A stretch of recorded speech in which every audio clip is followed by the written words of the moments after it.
Welcome back to Uncensored. I have Chelsea Haines back with me. She's the God and Reset health coach, former Shih Tzu. And Chelsea reached out to me recently and she wanted to talk about something that's really in our face, like all the time in the yachting industry. And that is the topic of the typical phrase that we hear over and over. This is just yachting. Welcome to yachting. That kind of stuff. Chelsea, can you, let's get talking. Let's get, and hear what brought you here and what you want to explore. Yeah. Thank you so much, Marian. It's such a great platform. And this is a topic that came up for me organically. It has come up a few times over the course of the year. And basically what's been happening. So the topic of conversation has come up a few times for me over this year in stories, not only in friends and old colleagues, but also in life coaching clients of mine is that overall, these people are part of yachting, correct? Yes, these are all yacht crew, whether they are retired or current yacht crew, or maybe they're somewhat in the industry.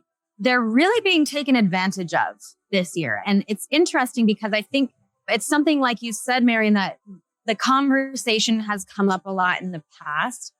I'm finding more and more crew being really taken advantage of. And whether it's underpaid, overworked, even more so than usual, understaffed in certain programs, lack of food and budgets and chefs, and just lots of different dynamics where people are just really feeling like they're not being taken care of. And they're really feeling like, ma'am, I'm not being looked out after in this program. I'm not feeling supported. There's been this incident that happened, or one example, a client of mine went home right before lockdown. She got stuck at home.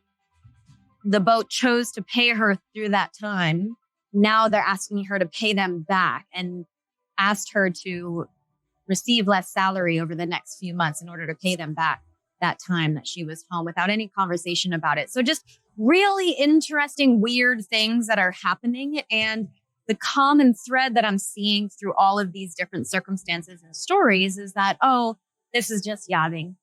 Like you said, welcome to yachting. It's this mindset of gaslighting and mindset of this excuse that this is just how things are and you need to just accept it and move on.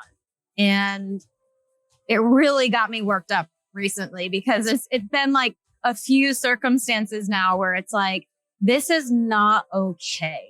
And I know I mentioned before we started recording, like, I don't know the answer, but I do know that finding the answer begins with having a conversation about it. Absolutely. And thank you for opening that conversation. So as you're talking, what's really coming up for me is that sense of powerlessness, right? Of I don't have a voice. I don't have a choice. I have to take it. And if I don't like it, I'm going to have to move on because this is just the way it is. And I don't have any power or choice to potentially change that, which I think is complete BS because we do have the power and the choice to change anything we want, even if the paradigm seems, or even the industry, right? The big monster seems to be huge, right? And I think this is what we're doing through conversations like this. This is changing the paradigm. This is giving the story a new story, right? A new version of it. When I say this, what's coming up for you? I know you talked about the thread of this is just yachting, but I feel like that's like the cherry on top of the cake. What's truly beyond what that little phrase is showing us, right? Yes. I love that so much. I think, and you mentioned two particular questions that kind of came up for you when we first started talking about this, and even in just the last few minutes reflecting on it. Number one, I think seeing women lose their power, and not just women, men as well. Of course, I'm speaking as a woman, and in times where we have seen injustices happen, I think just what you said, it's about taking back your power and changing that conversation and really remembering how powerful you actually are.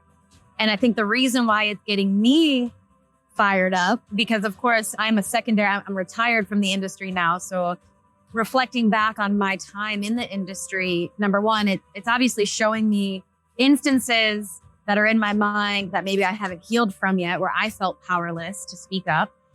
And secondarily, now where I have my voice, where I have done that work, and I've been able to take my power back in those instances. And now I feel very passionate about helping other people do the same.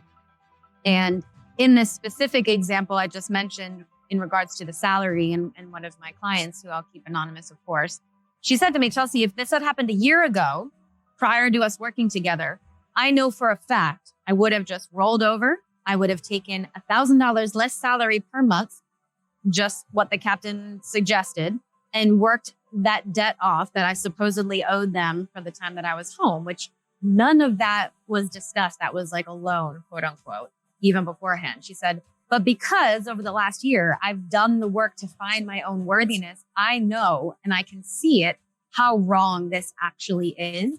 And I feel empowered to be able to say, you know what? I'm not afraid of the consequences here. I'm going to do what is right, and I'm going to speak up to what is right.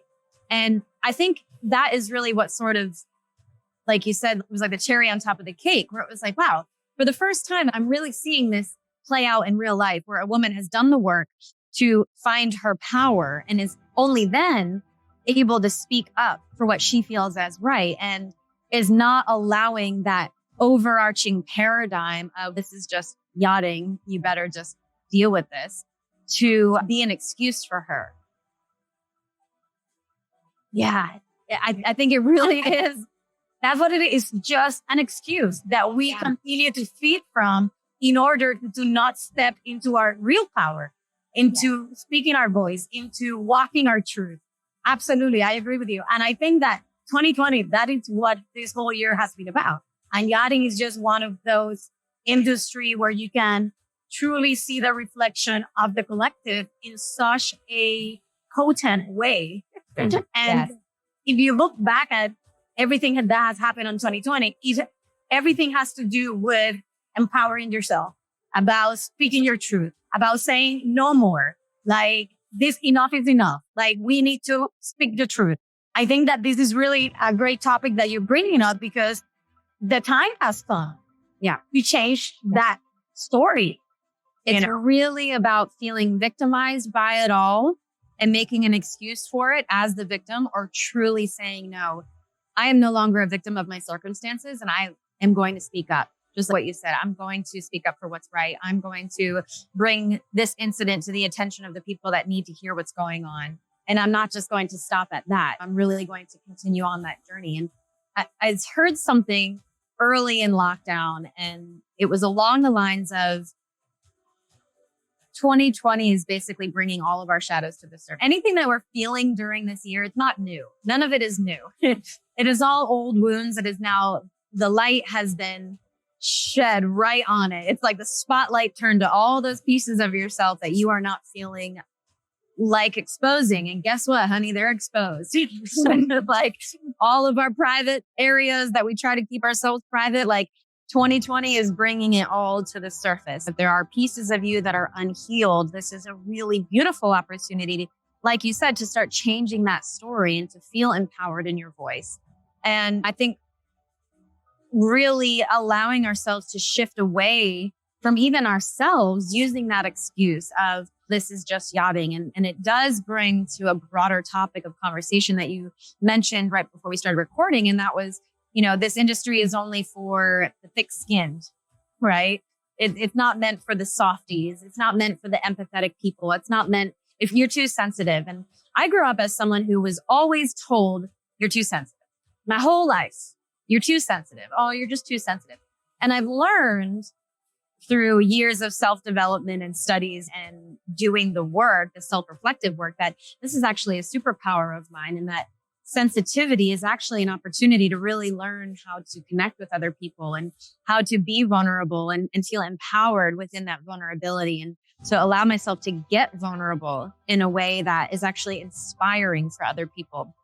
Another conversation I had with a chief stewardess, also a coaching client of mine, she said I had to be, of course, she's a leader, but she said the other day, this was a perfect example of where I had to practice my voice and I had to be a leader. And her limiting belief that she was working through was that every time she had to be a leader, quote unquote, or call a meeting together with her interior team, it felt like confrontation.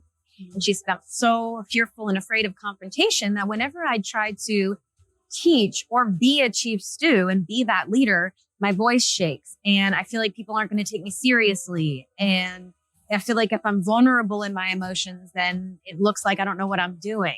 So it's a really interesting, and I'll even add to this, it's an industry that is very masculine, right? And this is, I think, a conversation that you've had with a few other people on the show. It's not only is it run by men, but the energy behind it all is very masculine. And what I mean by that is it's very go-go. There's no stop. It's very rigid in the structure. It's very same every single day. And the feminine energy that lives in every human being, the masculine and feminine lives in all men and all women and everyone in between. The ability to flow, and it's the ability to allow yourself to have change. And it's the ability to find balance with that really hustle and go energy. And at the root of it all, yachting is just simply not that. It's a very go-go industry. And on top of that, crew are under-serviced. So we're being pushed to our max, burning out on both ends, and then not knowing where to go for support. It's like this perfect whirlwind of, it's almost no wonder why mental health is not the greatest in this industry. No wonder why after 5, or heaven forbid, you make it to 10 years, by the time you leave, you're just so lost and stressed out and confused, and your body is broken and your mind is like all over the place. Like, it makes sense. Yeah. No, I mean, I agree with a lot of the things that you're saying. What's coming up for me as you're talking is that, we can, one, that people need to understand that however they're relating to anything in life, because that's all you do in life, you are in a relationship to yourself, to others, to work, to your car, to like whatever it is, you're in constant relationship, right? Like your car. I love you. You have to understand that human beings relate through their trauma. Yes. Until they heal that trauma, meaning they change the story that they've been telling themselves for so long in order to survive whatever happened in their childhood, basically.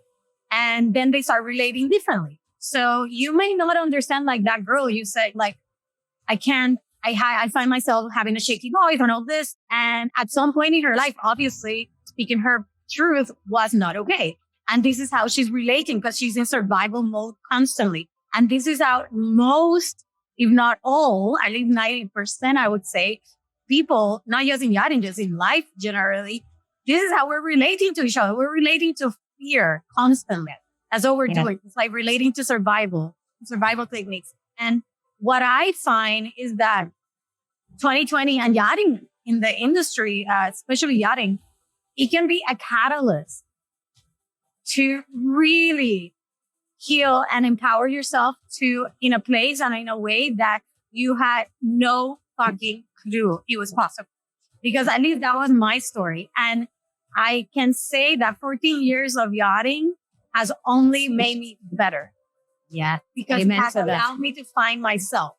Because I was being put in such a narrow, confrontational box that it was like, if I don't do the work, I'm going to get sick and I'm going to die. That's it. Because that's going to happen. Yep. And I was heading that way. And then I was able to flip the switch and be like, okay, I don't want to die. I don't want to do this.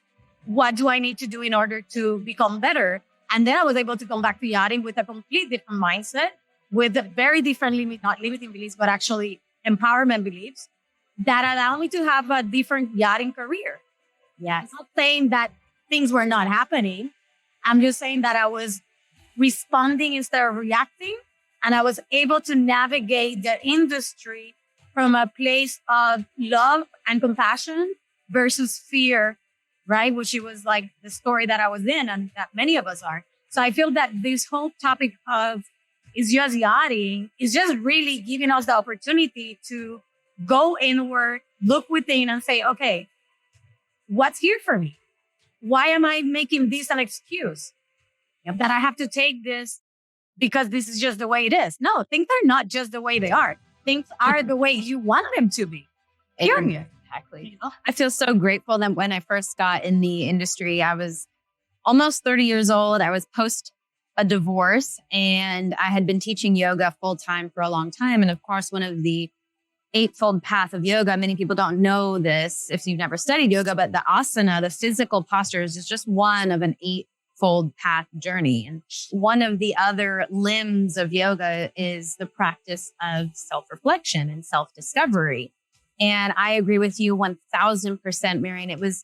I felt so grateful that at that time in my life, getting into an industry where all of a sudden now it's felt like I just joined a college sorority again. And I thought, whoa, these are a bunch of adults that are like living in middle school again.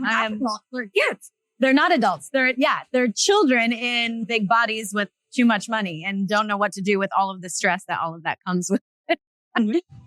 And I agree. I remember at the time really looking at myself in the mirror and thinking, all right, sister, buckle up. Like, you asked for the next level of your evolution. And this is the opportunity, because everything that I thought I had healed during the course of my divorce and during, all of these childhood traumas that had come up during that time, anything that was left over, all of a sudden now in yachting was like, here's the mirror. I hope you're ready for it. And I think you're exactly right. And I don't know if, because in the industry, the reason why it is so full of disempowered people maybe is because maybe people get into it young. Maybe that's part of it. I don't know. Or maybe the leaders in the industry have never experienced self-reflection. I'm not exactly sure. I don't really know where that is full of it, because you need your mirror. Yeah, you're right. And if you don't have someone to teach you or to hold the mirror up and to offer it with you, hearing, reflecting what they need to deal with. And I think that's what it is. And I think this conversation, the big thing that I think that I want people to reflect on is, when things happen to you in yachting, do you become a victim of it? Or do you take it and say, okay, what's here for me? Exactly. And I'm going to learn through this. And if that means I'm going to have to speak my voice and say, no, this is not okay, then that may be it. And maybe something else. It may be that at the end of the day, I think that every lesson is about that, is about empowering yourself. That's all really it is. So there's in different images and in different stories, obviously. But what do you think is, or what advice would you like to tell somebody who, like your clients and all the people that you have talked about recently, that they're saying the common theme of, oh, this is not like, what's your advice when that story comes up for somebody? Yeah, I have to say, and I'm very grateful for this, the women that I work with, they're sharing with me that that's the story of their coworkers, that they're like, these things are happening. And then the people around them are saying, that's just yachting. And they're like, no, this is not just yachting. But the point is that they're doing the self-reflection work, right? Yeah. The people that I'm working with. That story is their story.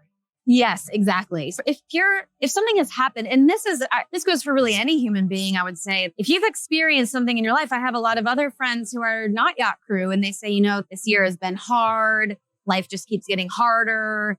Like, when is life going to get easier? And it's like, newsflash, this is life. It's not hard or easy. It's just how you perceive it and how you respond to it, how you digest it and how you absorb the lessons or nutrients and how you eliminate the toxins. But of course, leave it to the gut health coach to make it a digestive fun. But if you're feeling victimized by it, right? If something has happened in your life and you're feeling victimized by it, I think the first thing to do is maybe honor those emotions truly, because the only way through it is to feel it. You have to allow yourself to feel it before you can heal it, right? Maybe Tony Robbins said that at some point. But in order to start healing that trauma, I think we're so scared of actually feeling those feelings to begin with that we just fall into these patterns of numbing out from them. So whether it's any kind of addiction, whether it's exercise or alcohol or shopping or sex or social media scrolling, whatever it is that you're getting that dopamine hit from, what is it that's really uncomfortable that's lying under the surface? What is it about that circumstance that you're really feeling triggered by? And then just let yourself feel it.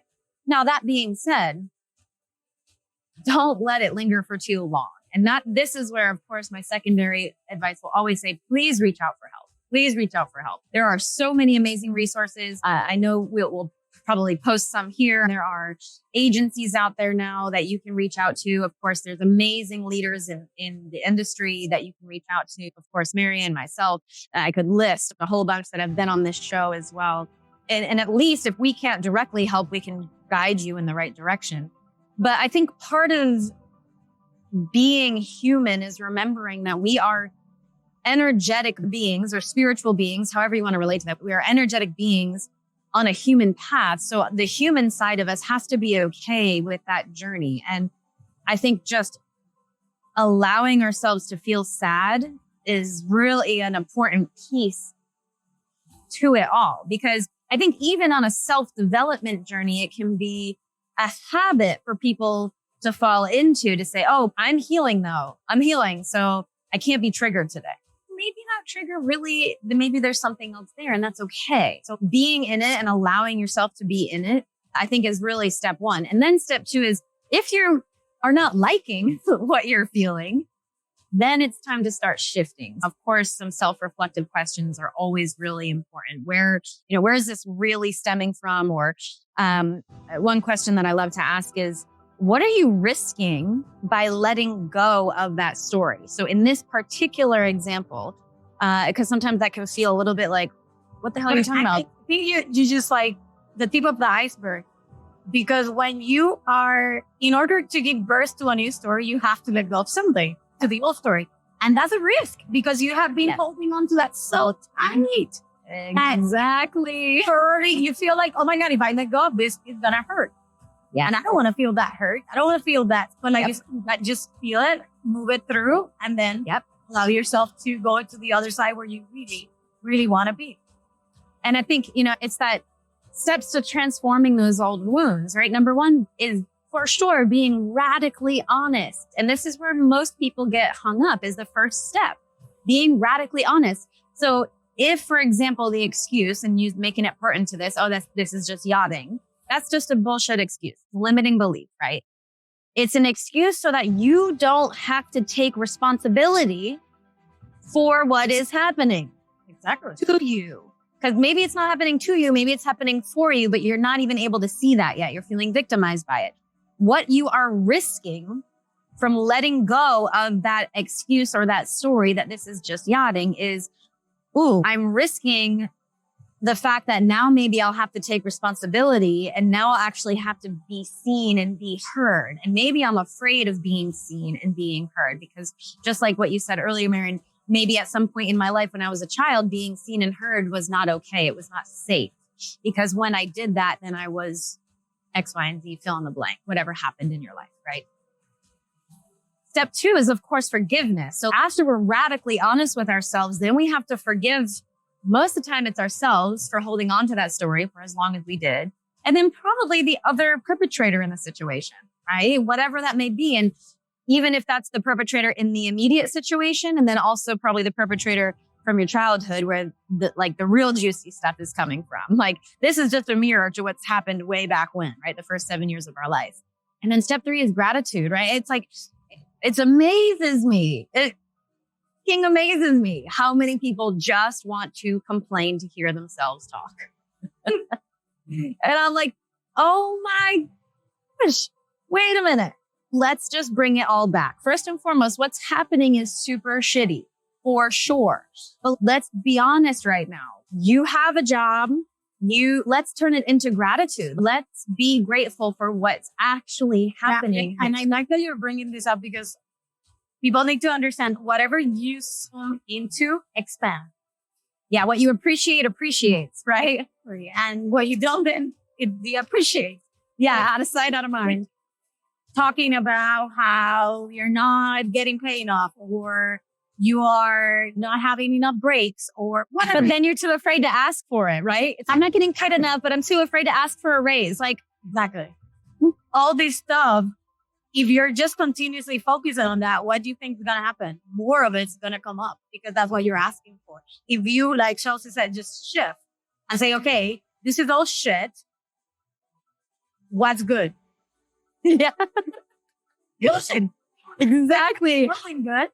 I start off every coaching call with what is going well. We're going to dive into the bullshit. We have an hour to do that. But first, what can we celebrate? Even if it's the fact that you woke up and brushed your teeth today, celebrate it then. Because then what happens is, just like what you said, Marian, of course, where focus goes, energy flows. Now, all of a sudden, we're in this mindset of, well, yeah, actually, this went pretty well. And then that went pretty well. And then I had this conversation and then this thing happened. And all of a sudden now, whoa, my eyes are open to actually a whole different story.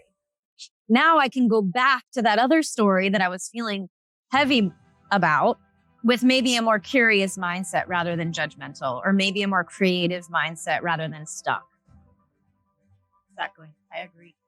Okay, guys, I really hope that you got what you needed and you can throw out what you don't. And yeah, my intention for this episode is for you to let go of the story that we have all been holding on to, that this is just yachting. And let's take real responsibility and see what's underlying and what's behind that story for each of us as individuals, so we can hopefully, heal it, get over it, change the story, create a new one, and empower and inspire other people to continue to do the same. So the paradigm actually shift once and for all. Yeah. Because the paradigm cannot shift if individually we don't do the work. We are the whole world. So yes. Amen, Marian. Thank you for holding space for it. Yes. And of course, I would love to offer some of those resources here too for anyone. If you are in a circumstance where there's been a real incident happening to you. And I think that's just to cross the T and dot the I. There are real incidences that need to be addressed in this industry as well, and not gaslighting those things and really showing light where things are truly wrong. And there are excuses for those things that are happening. And get yourself signed up with Nautilus, reach out to one of the leaders in the industry and protect yourself. So that way, if something were to happen, then you know where to go for support. Absolutely. And we'll put all the links for you guys to make it easy for you, and how to reach Chelsea if you want as well. And thank you, Chelsea, for bringing this up. I think it was perfect timing as always. As always. Thank you so much. I appreciate it. Thank you, love. It's an honor. Okay, bye, guys.